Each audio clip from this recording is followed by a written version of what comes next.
कृपया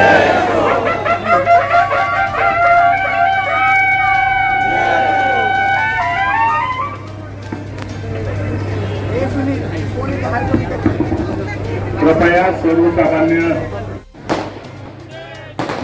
डॉक्टर बाबासाहेब आंबेडकर यांची जयंती आज आपण उत्सवामध्ये या देशात जगात साजरी होते आणि ती सातारा जिल्ह्यामध्ये होते.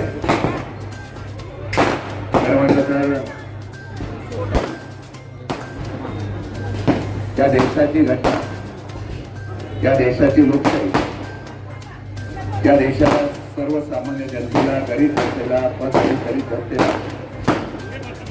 ज्यांचा आदर्श आधार वाटला, ज्यांच्यामुळे आजही आम्ही सुरक्षित आहोत अशा प्रकारची भावना आजही प्रत्येकाच्या मनामध्ये उभी राहते, अशा डॉक्टर बाबासाहेब आंबेडकरांची आज जयंती. देश स्वतंत्र झाल्यापासून या देशातील लोकशाही एका विचाराच्या माध्यमातून उभी राहिली.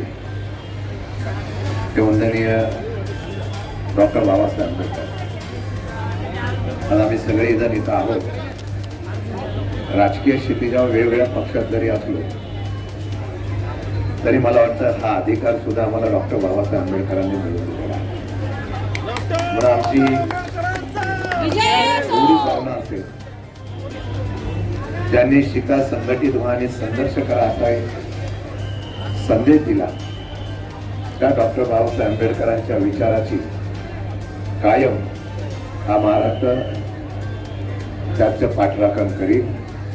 छत्रपती शिवाजी महाराज, शाहू फुले आंबेडकरांचा महाराष्ट्र म्हणून ओळखेल. येणाऱ्या काळामध्ये हा आदर्श पुढ्या लोकशाहीच्या माध्यमातून उभा राहील हा विश्वास व्यक्त करतो. आणि सातारा जिल्हा हा वैचारिक जिल्हा आहे. तिथं सर्वसामान्य जनतेच्या बाबतीमध्ये सर्वांना आपुलकीची आणि भावना निर्माण होते.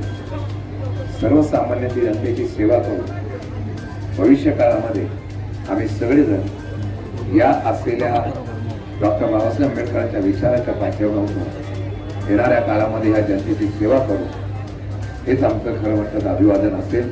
मी आपल्या सर्वांच्या वतीने डॉक्टर बाबासाहेब आंबेडकरांना मनापासून वंदन करतो, अभिवादन करतो आणि या ठिकाणी सांगतो जय हिंद, जय महाराष्ट्र, जय भीम.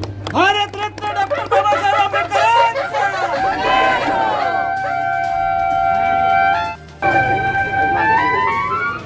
राष्ट्रवादी काँग्रेसचे नेते